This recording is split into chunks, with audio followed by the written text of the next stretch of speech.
طيب مع زياده موجه انتقال اللعيب ده من النادي ده للنادي ده، واللي يحترف بره واللي يروح من هنا لهنا، طالع علينا مجموعه بقى من المدلسين، هم مدلسين ماسكين لنا في موجه ايه يا باشا؟ هو انت مش عايز تطبق الاحتراف؟ هو انت مش عايز الرياضه المصريه والكره المصريه تبقى محترف؟ والله انك كذاب، يا كذاب يا جاهل. ليه بقى؟ ليه؟ علشان اصلا انا كواحد مش عضو في المنظومه الرياضيه ما ينفعش اصلا ابقى محترف، لان حضرتك كده ما تفهمش يعني ايه كلمه احتراف. طب تعالى افسر لك واعرفك اكسبريشن او مصطلح احتراف ده يعني إيه. احتراف ايه؟ احتراف ان شخص ما، هو الشخص نفسه بيزاول وظيفة معينة بكفاءة عالية جدا جدا جدا مقابل الحصول على اكبر قدر مالي. يعني ايه؟ يعني انا محمد راجل بشتغل مثالا في الريال استيت، بروح شغل الصبح، بموت نفسي في الشغل، بيدخل لي مقابل وانا ماشي على الكلام ده بشكل بيرفكت 100%، فانا كده راجل محترف في شغلي انا. يعني ما ينفعش واحد صاحبي بيشتغل مثلا في العربيات يبقى والله انا محترف مع محمد في العقارات، ما ينفعش.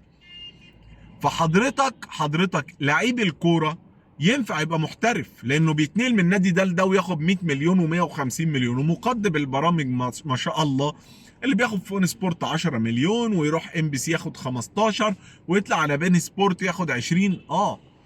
حضرتك محترف، انما انا مش محترف. وحضرتك ما ينفعش اصلا تفرض عليا مقولة الاحتراف او مصطلحات الاحتراف. بصوا يا جماعه، علشان الناس دي بتلعب على وتر ان الناس ممكن تكون مش فاهمه او المعلومه مش واضحه. انا مش مطالب، انا او انت او العامل البسيط اللي بيروح شغله ويرجع متعته هو الاهلي او الزمالك او الاسماعيلي او اي حد، ان يجي شخص منتفع يقول لي وينظر عليا ويقول لي يا باشا ايه يا باشا انت مش عايز الاحتراف؟ لا يا حبيبي، هو كل واحد بيأدي الاحتراف في شغله. النفس البشرية، او لو انت قعدت وفكرت ليه مثلا الواحد بيحب الاهلي، انا كزيان بيتوارثوا عن جده، جدي ورثه لابوه وابوه ورثه له وهو ورثه لاولاده، وتلاقي شجره كده ماشيه مثلا اهلاويه او زملكاويه. علشان النفس البشريه من ضغوطات الحياه عايزه تخرج مشاعر مطلقه من غير اي منفعه. يعني انت ممكن تقابل واحد وتضحك في وشه فيك، ممكن تشوف واحد وتقف معاه وانت مش طايقه، انما في الكوره انت بتخرج مشاعر الحب اللي عندك، مش مستني منها اسود ولا ابيض. فتلاقي نفسك بتتولد وراثيا كده بتحب الاهلي، وبتعيط لما الاهلي يتغلب، وبتموت وتجري ورا الاهلي وتروح للاهلي الاستاد وي وي وي وي وي. ليه؟ لان انت بتقضي بقيه حياتك احتراف. والله احتراف. الطالب اللي بيشجع الاهلي هو محترف، بيقعد يذاكر جدا جدا عشان مقابل المذاكره القويه دي يدخل الكليه اللي هو عايزها. ولما بتخرج وتشتغل بتلاقي نفسك بتموت في نفسك في الشغل علشان تعيش، تاخد المقابل الاحترافي وتعيش حياه كريمه.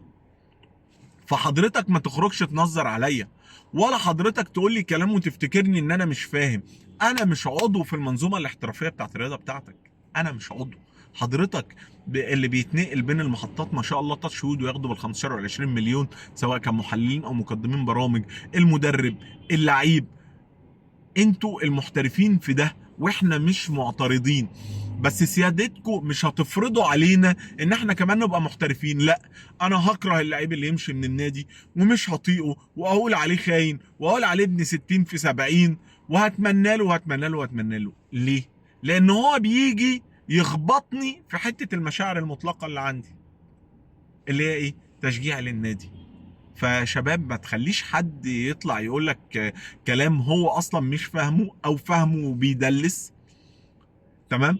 وخليك زي ما انت، شجع ناديك بالطريقه اللي انت بتشجعها، حبها. اللعيب اللي يمشي ما تطيقوش وما تكرهوش، لان دي شويه مشاعر عندك انت بتخرجهم ببلاش، وبيعلي علينا الضغط وبيبقى هيموتونا. فما تخليش حد يحرمك منها مقابل انه يبقى عنده منفعه. يا رب المعلومه تبقى وضحت. سلام عليكم.